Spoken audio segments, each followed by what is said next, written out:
Um, Now to the part that I alluded to just a little bit earlier. Our most recurring segment on this show is it. That's right. Yep. NFL power. That's what's next, right? Yes, No more. moderator. No more surprise scenarios. No more surprise topics. Actually, we're Uh, gonna get into English Premier League power rankings right oh, now. lovely. And first of all, it's also tied for first, okay? Yeah, What's tied yeah. for Come on, first? The the power segment. rankings. What's the other one? Oh, that's right. Sorry, that's embarrassing. That's two strikes in the same show. Eat out. You're I on hope you thin ice, guys don't. buddy. I hope you guys don't vote me out. You need a unanimous vote. You got one right here. Uh, we got. We're doing the NFL power rankings a little bit differently this week. They are still generated the same way. All of us create our own power ranking. They're all aggregated together. They're thrown into a mathematical equation that takes into account several factors and then spits out these 32 teams in the correct order. These are the power rankings for this week. But this time we're going to reveal the kind of 32 through 11 real quickly and then do a reveal for our top 10. So, starting in that last echelon, fighting for the number one pick in the draft this year, we have the Panthers at 32, Commanders at 31, Cardinals at 30, Patriots at 29, Chargers at 28, number 27 is the Jets, 26 the Giants, 25 is the Titans. Moving through to the next sort of echelon of these kind of outside looking in. The Falcons at 24, Bears 23, Saints 22, Vikings 21, the Packers at 20, the Raiders at 19, the Broncos at 18, the Steelers at 17. This last kind of list of people that are likely have a good shot at making the playoffs, but still haven't shown enough to be considered a premier top 10 team. You have the Colts at 16, the Jaguars at 15, 14 is the Texans, 13 is the Bengals, 12 Seahawks, 11 Chiefs. Now, into our top 10. At number 10, we have the LA Rams. The Rams have been on yes, let's give it up for the Los Angeles Rams. They had a rough start to this season. They've really turned it around. Their offense looks to be unstoppable. Jason, what has been impressive about the Rams this season so far to you?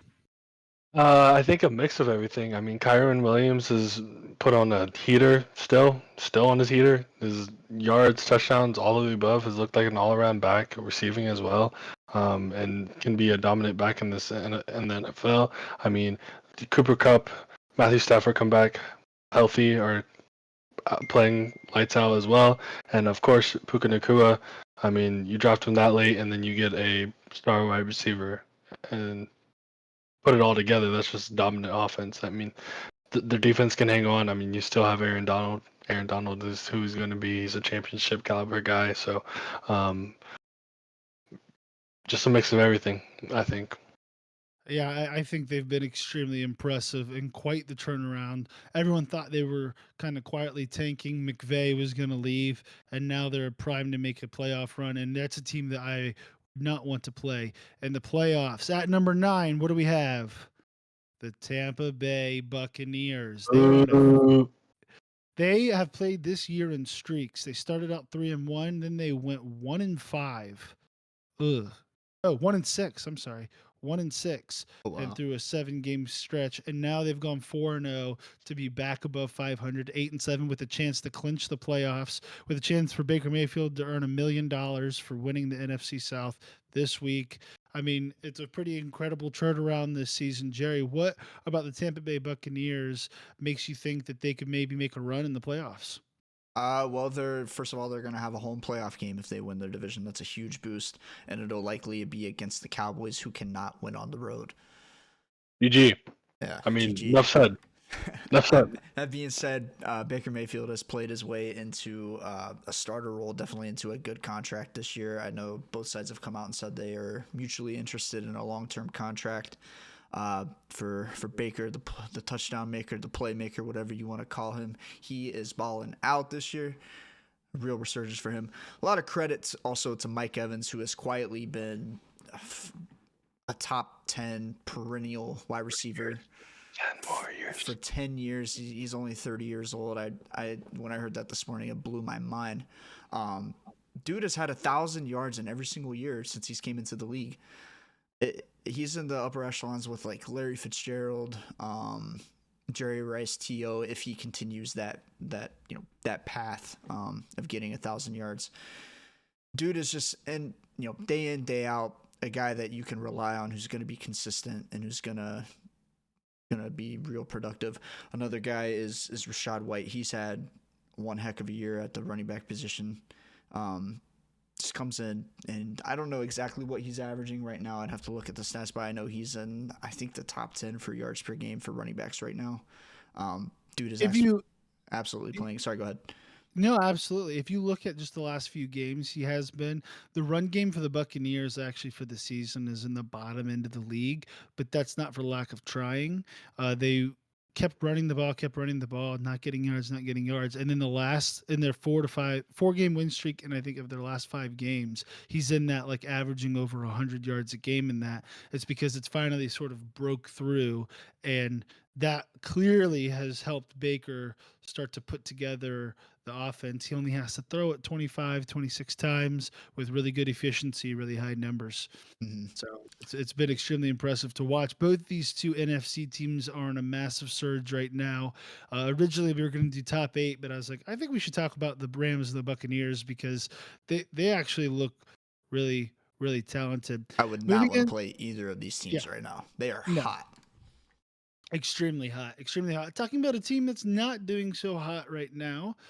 Number 8, we have the Philadelphia Eagles, still a really good squad. They found a way to beat the Giants. But Jason, do you have confidence coming down the stretch that the Eagles can make a deep playoff run, or do you think they have too many concerns to actually really make a push this season? I think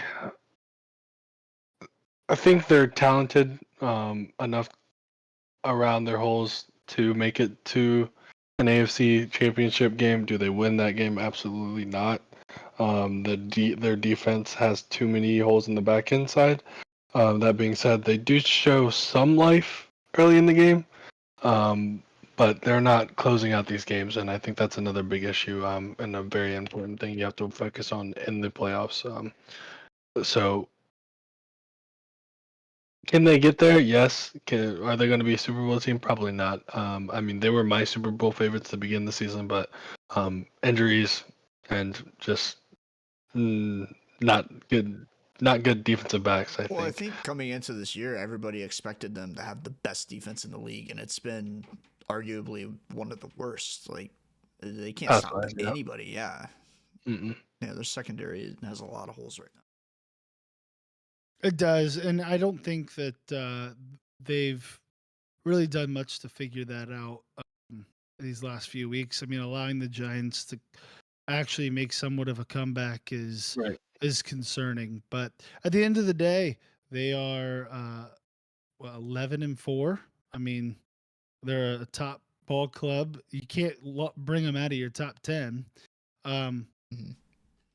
But definitely concerning. One spot above them, a team that just beat them a few weeks ago at number 7, the Dallas Cowboys. Now, this team still hasn't got the road monkey off their back yet. They played much better this week than they did against the Bills, but they still end up losing. Jerry, is this just how the Cowboys are? They just can't play on the road? Or do you think by the end of this year, McCarthy has those boys figuring it out and they can make that deep playoff run? Because it looks like they're not going to win the NFC East at this point. Yeah. So they're going to have to go on the road. Yeah. I mean, they're going, they're likely going to play the Buccaneers in the playoffs, right? The Buccaneers, while we do talk about them being a hot team, they definitely have their holes. Definitely a beatable team. And I don't know. We're going into week 17 and we're still talking about how the Cowboys can't win on the road. If they haven't figured it out, they're not going to figure it out by now, I still think, obviously, they have the weapons in CeeDee Lamb. Jake Ferguson's had a really good year. Brandon Cooks had a really good year. They still have the weapons to get it done. I think if they play against the Bucs, they probably do bounce the Bucs in the first round. But when you get to that second round, likely playing against either the Lions or the Eagles, no shot they can go in and beat those teams in a road playoff game. Yeah, it's going to be difficult. And I think that a team like the Cowboys, where you see so much potential, you see so much greatness, especially when they're at home, where they're dang near the best team in the NFL in Mhm. certain stretches, like just completely smothering on defense. You know, they remind you a little bit of the uh, Colts back in the day, where they would have Dwight uh, Freeney and exactly where they would have Peyton Dwight Manning go. Freeney and Was who's it the other DeMarcus defensive back? Ware Reggie White. or Reggie Reggie White? White. Sorry, completely off on that one. What am I saying? But now I was thinking Cowboys. That's why I said that. Mhm. But it reminds you a little bit of that, because Dak goes out and gets you this quick early lead, so the teams have to pass the ball a lot, and you have such a great pass rush. But if you can't get that lead, if you get bullied around at the line of scrimmage, if Dak can't come through on the road, it doesn't much matter, because you're going to be playing the entire playoffs on the road. Moving on, number 6, the Buffalo Bills coming in. Now, this team, another red hot team, had a little bit of a stumble against the Chargers, but ultimately they were able to come out with the win. Jason, you see this team making a deep playoff run or stumbling here towards the end? I think they have figured out their identity finally, and I think that's probably the most important thing for them. I mean, every other team except for the Ravens and I would say the Browns probably struggling with their identity right now, whether that's because of injuries or not having the best abilities, people in that position to boost your identity. I think other than the Bills, other than the Browns and the Ravens, I think the Bills are in that. So yes, I do believe the Bills will be able to make a good push. They've been giving the ball to Cook, and they're able to run a little bit better, and that frees up some of the passing offense. Let James cook. That's what they were saying Nice. after that Cowboys Nice one. game. I didn't make that up. That was regurgitated. Uh, I think with them finally finding, like you said, their identity, and Josh Allen, if he cuts down on those turnovers, they instantly become a very dangerous team in the playoffs, and not one that I would If want to if play. Go the ahead. if the Dolphins lose this week and the Bills win, week 18 is for the division, right? Bills versus Correct. Dolphins. Okay. Yep. All right. So it could happen.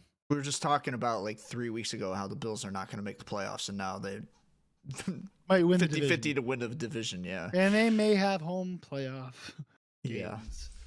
I think I would like that more than the opposite. Honestly, get them out of there. Actually, I don't want to play the Dolphins. Never mind. You guys don't want to play anybody right now. You No. just want Yeah. the season to end. Yeah. I think it the was Panthers easier. somehow make it in the AFC. I think it was easier when by this time I'm already looking at like NFL prospects for the draft. Back in the days. Yeah. 2 years ago. Well, speaking of teams that people don't want to play in the playoffs, number 5, the Cleveland Browns. Their defense is just too good. Joe Flacco at the moment is averaging over 300 yards a game.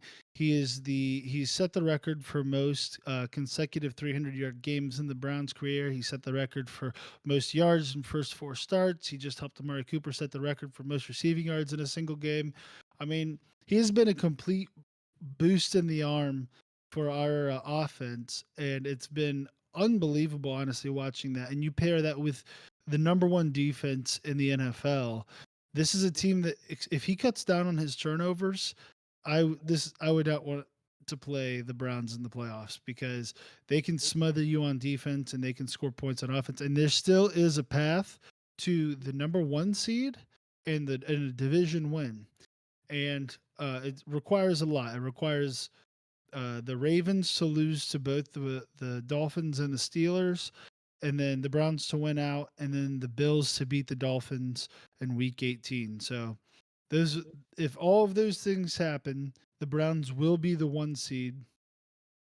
But at the end of the day, I'm just happy with the fact that we're probably going to make the playoffs. Our coach has been fantastic this year with 4 different quarterbacks, and Flacco just lets that ball rip. He just throws it and he looks great, and It was a pretty ball too. It is. it's just so it's just It's nice and tight. unbelievable. It's nice and tight. Spiral. Yes. It's a tight spiral, but it doesn't have the crazy velocity on it. Mhm. So it's like That's a the very ball. catchable ball too. So like something Amari Cooper's talking about is like his timing's perfect with the speed of the ball being just like it catching you. It's very fun to watch. I've never seen someone in a Browns uniform throw the ball quite like that. So moving on, number 4, the division clinching Detroit Lions. Who would have thought that the Browns and Lions would be ranked in the top 5 for anyone's power rankings, but let alone the real power rankings. The But faction. Facts. but Jerry, what makes the Lions so formidable, and do you think that they have a legit shot at making a run here deep into the playoffs? No, I actually don't think they have a legit shot at going deep. Bum, bum, Obviously ba-dum, they're a very good team. Top 5, I think, in everybody's power rankings. Number 4 in ours, the correct ones. Jared Goff is obviously playing very well. Jahmyr Gibbs has, over the last half of the season here, Dan Campbell's finally starting to use him correctly. He's really shown some explosive playmaking ability. The problem that I have with the Lions and why they are still kind of on my fraud watch is that they have a tough time closing out games.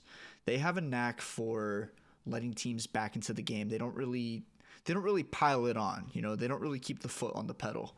We're talking about their last 6 games here against the Bears. They were down by like 2 scores in the fourth quarter, had to claw their way back into a win.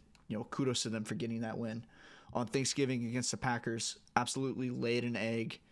Everybody was hyping them up, and they just dropped one to the Packers at home on Thanksgiving. Against the Saints, they were up 21-0 in the first quarter. Final score was 33-28. The Saints had a legitimate shot to come back and win that game. And then obviously dropped to the Bears. Broncos game, won't talk about. They dominated, whatever. This Vikings game this past weekend, Vikings, again, they just let them back into the game. Vikings had a legit shot. So if they got to find a way to keep the foot on the pedal and late in these games and really close it out. They've obviously won the majority of those games, so you don't get to the spot without winning those games. But if we're looking at a team like the Vikings last year that were 11-0 and one-score games that got bounced in the first round against the Giants, so something that could happen this year. Maybe not. I do think they're a very good team, and they're very exciting to watch. They are extremely exciting, and I'm interested to see where they go. I'd love for Dan Campbell to be able to make a real legit run here. People made fun of him. Colin Cowherd called him Or Fred Flintstone when he was hired as the Lions head coach. So the fact that he has them winning the division and with a legit shot has me excited. At number 3, we have the Browns. Browns for number 5. Sorry, guys. The Miami. I just have Browns on the brain. It's the Miami Dolphins. Right? That's how Miami on the Dolphins go brain. the 11-win team.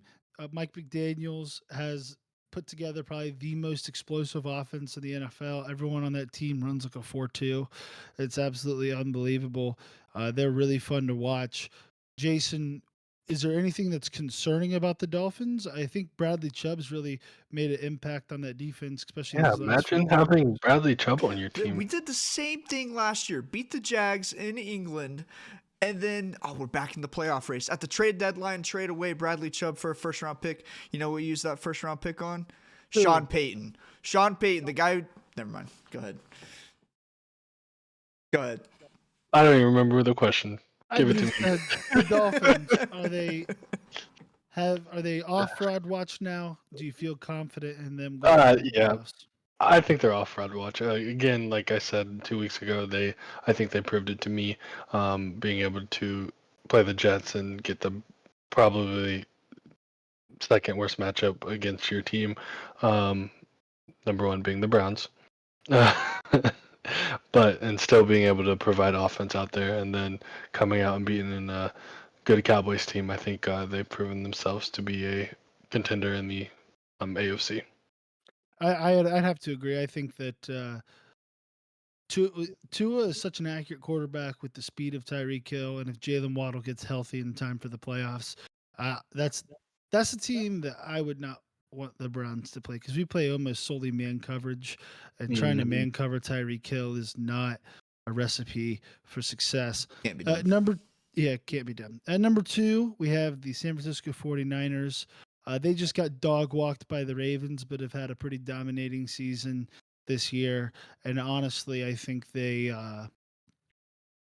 was kind of a one-time deal. I really think that Brock Purdy has shown he's a very good quarterback. I don't think he's an MVP this year. He's not. He hasn't had a perfect season. You can't. I don't think you can give the MVP to someone who in a game throws 4 interceptions to no touchdowns. But at the same time, I think that their team is poised with the talent they have to go on a run. And then at number 1, we have the Baltimore Ravens for the first time. They look to be the most complete team in the NFL. They don't have the best offense, they don't have the best defense. They probably have the best kicker. But even this season, he hasn't been the best kicker. Doesn't matter. Across the board, they're just so complimentary. When their offense goes out, they go down the field, they rush the ball, they take up the time, they score a touchdown. Their defense comes out, gets a quick stop, gets the ball back to the offense. Then they bleed the clock out. Good run game. Lamar makes a couple plays. Boom, another touchdown. Now you're already down 14 points against the team that's leading the NFL in sacks. It's just they play this very smothering type of football, and they're very hard out. So they make the number 1 spot on our NFL power rankings this week. Thanks for watching this video of the Unnamed Sports Show. Don't forget to like and subscribe and follow us on social media at Unnamed Sports S. Also, be sure to join us live Wednesdays at 7 p.m.